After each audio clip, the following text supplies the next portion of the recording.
Hello everyone, and now welcome to game number 3 in this series. Game 3 taking place here on Crystal Kingdom. We have Infi spawning as the teal human player on the bottom right hand side of the map. Meanwhile, we have Th000 spawning as the purple orc. Orc versus human in this best of 3 series. Game number 1 was undead versus undead, but that is behind us as we are all tied up at 1 game apiece. Now, how will things go here in game number 3? That is the question, as game number 2 was on generally understood human-favored Lost Temple. Moving on into Crystal Kingdom, I'm not quite sure what exactly Infi can do to maintain that economic advantage that he did in game number 2.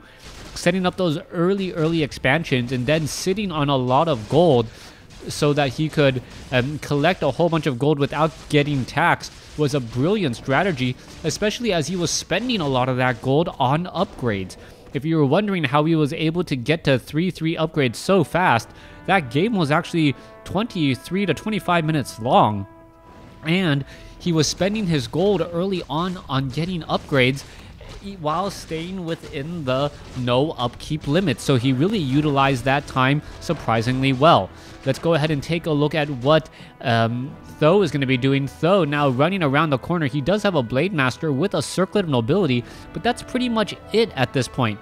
I am surprised that the Blade Master is rather low, and as he is going to be coming in a bit from behind here, sitting at only level 1, he does pick up a Ring of Protection +2, but that's not really the item that he was looking for.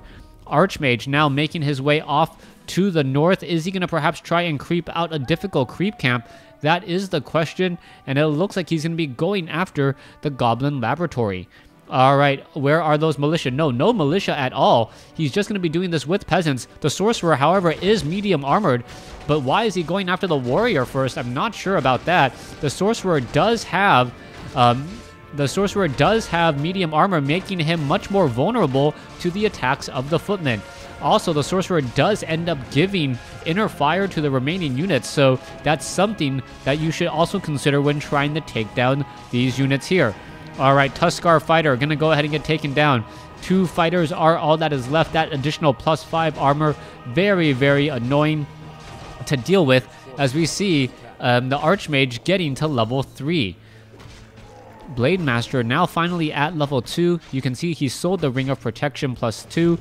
Now has Boots of Speed and a Circlet of Nobility. And we'll see how all of this does unfold. So far, both of these players really haven't engaged each other yet. And this may be because of their unfamiliarity with this map.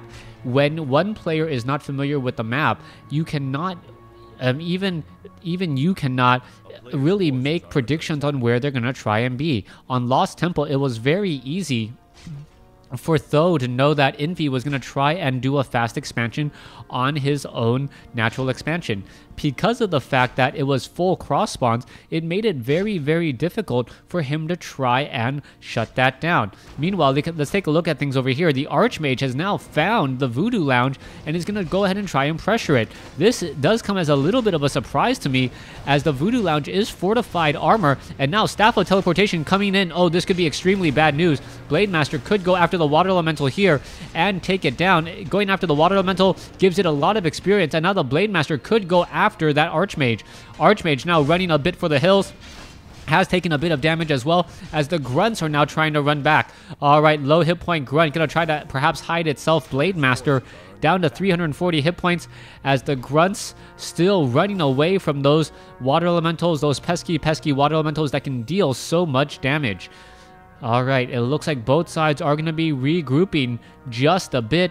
Beastmaster is now out on the field, and Infi playing the Beastmaster route, looking to drop in Quill Beast to stop these Spirit Lodges. Spirit Lodge and Bestiaries are going to be the primary targets, and this is a textbook play coming in from Infi to try and stop what is absolutely necessary. You need Spirit Walkers with Disenchant, you need Raiders in order to focus down units, and it doesn't look like that is going to be happening anytime soon. Grunts in a little bit of a pickle in the back here. As you can see, those Quill Beasts are really just poking apart this Grunt to death.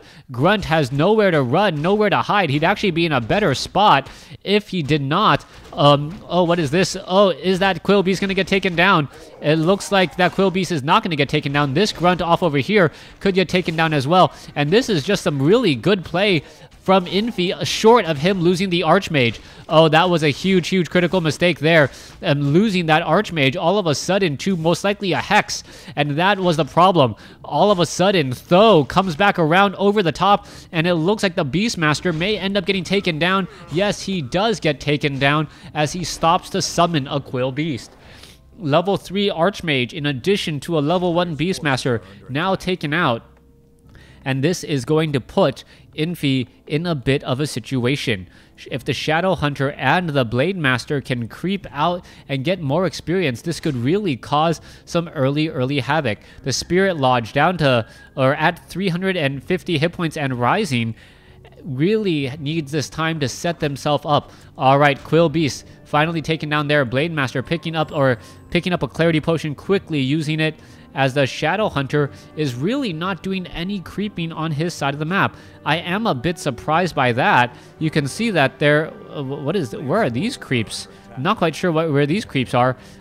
You can see them just hiding back over here. Meanwhile, Blade Master, Shadow Hunter, there they are. They are going to be joining in on the fight here, just hiring everything from these mercenary camps as quickly as possible. And this is turning into a bit of a mercenary war. Let's take a look. 39 over 40 supply. Th000 perhaps trying to catch his opponent off guard with a whole bunch of units that his opponent perhaps has not seen. Those barbed arachnids are only level 1 units, and I don't think this is going to really work, though. That medium armor is going to melt according to all of these militia that are coming in. Blade Master is right here as well. He is not going to get... Oh, he does have frost armor, making it very difficult to try and focus it down. That additional plus... I guess +3 armor, making it near impossible for the militia to focus down that Blade Master, as the Blade Master getting in a lot of easy shots. All right, Shadow Hunter coming back in over here. You can see the Arachnids are still launching in more and more attacks. All the Shaman are now running back. And another added bonus of using these mercenaries, which most likely are only 2 or 3 supply, is that it is going to drain more mana away from these sorceress, making slow a lot less effective. That's one of the main benefits of slow on an Orc player, is that generally Orc players have fewer units for the same amount of supply because their units do cost so much supply. Casting slow on a Grunt is a very big deal. Casting a slow on a Footman, not nearly as big of a deal, since you are only slowing 3 supply compared to 2. Blade Master now needs to heal up. Gonna pick up a scroll of healing. Perhaps use that healing salve as well. It needs to get up and get up quickly, as the Shadow Hunter is now backing off. All right, Shaman taking a bit of damage. There's frost armor to help him stay alive. Shaman doing a good job, just slowly running away. The Footmen are all taking a bit of damage, though, as the Blade Master is still staying alive. It has a potion of healing as well. And are we going to turn around and fight? Yes, we are. Infi versus Th000. Militia all the way on the far side of the map. Blade Master has a potion of healing. Quill Beast gets taken down. Shadow Hunter perhaps needs the healing wave, and does healing wave more of the units. Shaman still trying to run back here. Scroll of healing used just in time, as the Blade Master is still keeping this army alive. So much damage, so much slow damage over time, as the Blade Master is still doing a pretty good job here. You can see Ivory Towers are being dropped down. Archmage with a Ring of Regeneration still doesn't have any damage on him, so it's not really being put to good use. All right, Peasants are getting taken down, though. Blade Master has plenty of hit points, and he is actually doing a very good job. All right, Beastmaster is getting taken down. Blade Master down to 119 hit points, and needs to find a way to stay alive here. As you can see, more and more units are running into the backfield. Arachnids getting in a little bit of range damage, and I'm just sure that Infi is just not used to getting so much range damage early on from an Orc player. Blade Master down to 300 hit points after using a potion of healing just in time, but he does need to be extremely careful. All right, Shadow Hunter now heals up again, as that Blade Master is still staying alive, but ever so barely, as the Peasants are still slowly marching their way in. The Shamans are now still pulling back. Those Shamans deal a large amount of damage, surprisingly. 25 to 32 damage, plus the additional +3 from those Kodo Beasts. and that is absolutely huge. All right, let's take a look back over here. Shadow Hunter, a couple of burrows. The burrowed arachnid's gonna fall now. They have heavy armor while burrowed, surprisingly, which makes them very, very vulnerable to the priest and the sorceress. Guard tower is now being constructed. Th000 really wanting to figure out a way to fight back against this attack here, taking a lot of damage. And this shaman, down to 38 hit points, hides behind a perfect spot out of line of sight there. Beautifully positioned. But now what's going to be happening? Spellbreakers coming in, and the Spellbreakers are going to start stealing that Frost Armor. All right, stealing Frost Armor is going to be a very big deal since the Blade Master is a melee hero. All right, there goes another Water Elemental. Blade Master now sitting at level 4. Healing Wave coming in once more. And you can see another guard tower has fallen. Shadow Hunter still getting more and more mana, but is still slowed. Level 2 now on the Beastmaster, and this is just a war of attrition. Both sides taking tremendous amount of damage as the Blade Master, down to 16 hit points, survives on a whim. All right, Demolisher now looking to attack back here, and this is going to be a big deal as we also have an Invisible Hawk here. The Invisible Hawk is going to be able to spot that Blade Master. As we can see, the Demolisher is attempting to take down this one particular guard tower. It is being repaired, though, as the Hawk is constantly going to keep track of the units. Beastmaster seen at level 2. As you would expect, Quill Beast and Hawks, a second Demolisher now out on the field. As we can see, that Water Elemental could get taken down. There it goes here in just a moment, as we now see level 3 on the Shadow Hunter. Level 3 Shadow Hunter is going to give that Blade Master new life here in just a moment, as the Demolishers need to figure out a way to take down these guard towers. More guard towers being constructed back over here. Is enough damage going to be done? That is the big question, as another guard tower could be falling here in just a moment. All right, there it goes. There's the cancellation, and down goes one guard tower. All right, another guard tower finally taken down. The Demolisher is more than enough to handle this, as Ensnare is going down onto the priest to make sure that they're stationary targets for those Demolishers. Demolisher is doing a great job fighting their way back out, and this is a testament to Th000 staying cool under pressure, making sure that he doesn't overreact to those guard towers. Demolishers just absolutely destroying the grounds now, and with these guard towers constantly trying to be repaired, that could be game. What is going on here? Why is that Demolisher getting within combat range? Really shouldn't be at all, as the Blade Master now comes in here as well. Blade Master absorbing a bit of damage. Shadow Hunter could easily heal it back up. No problem whatsoever, as we see the Spirit Walker now trying to get away. All right, Demolisher looking to finish off the guard tower. There it goes. Blade Master now going to go ahead and chase after the Archmage. Archmage going to run off over here. Let's take a look. Beastmaster, seeing that level 2 still, could easily gain sight of the Blade Master if he just summoned a Hawk, but it doesn't look like he's doing that just quite yet. All right, tower is off over here, not even getting canceled. Finally getting canceled now, as we are looking at 50 over 50 supply compared to 50 over 54. Blade Master with slow has a little bit of a level advantage, level 4 compared to level 3. Meanwhile, level 3 compared to level 2, so that is a 2 full hero advantage for Th000, as Th000 catches his opponent creeping.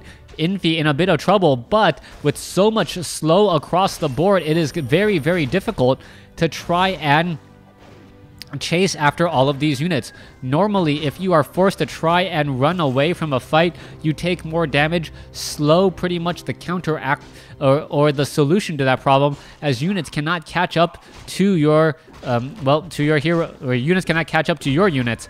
Blade Master sitting at level 4 now with +7 attack, and just picked up a Tome of Agility, 2 more additional damage to add. All right, Rune Bracer is a very nice item, making him rather immune or just serious damage reduction from, say, Griffins and a Mountain King. That is not going to be the case, though, as you can see that the Blade Master is not fighting those particular units. Demolishers are in play. That is a large amount of damage. Adding in the Kodo Beast and the Spirit Walkers, this could be a bit of a problem, as we now see a Magnator Warrior being added. 30 damage, plus adding in the fact that it is heavy armor, we don't see anything that is gonna really stop heavy armor units. I don't see any Griffin Aviaries, and only the casters can deal rather light amount of damage to this unit as well. All right, there is a couple of ensnares, but an ensnare not going down. There goes one poor sorceress. Another poor sorceress could get taken down right there. It looks like it will get taken down. Lobbing one attack, two attacks, down it goes. Blade Master coming in for an engagement. Blizzard now being cast.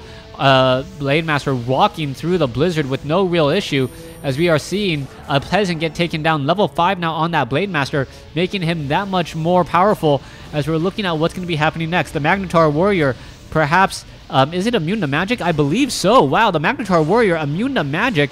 Well, he could actually be taking magic damage. I'll have to double check, but Tho is just playing this game so well. After that initial push, it looks like he's going to be able to come back over the top and get the win. There is the GG coming in from Infi as Tho takes game number 3. Thanks for watching. Thanks for listening. Hope you guys enjoyed it.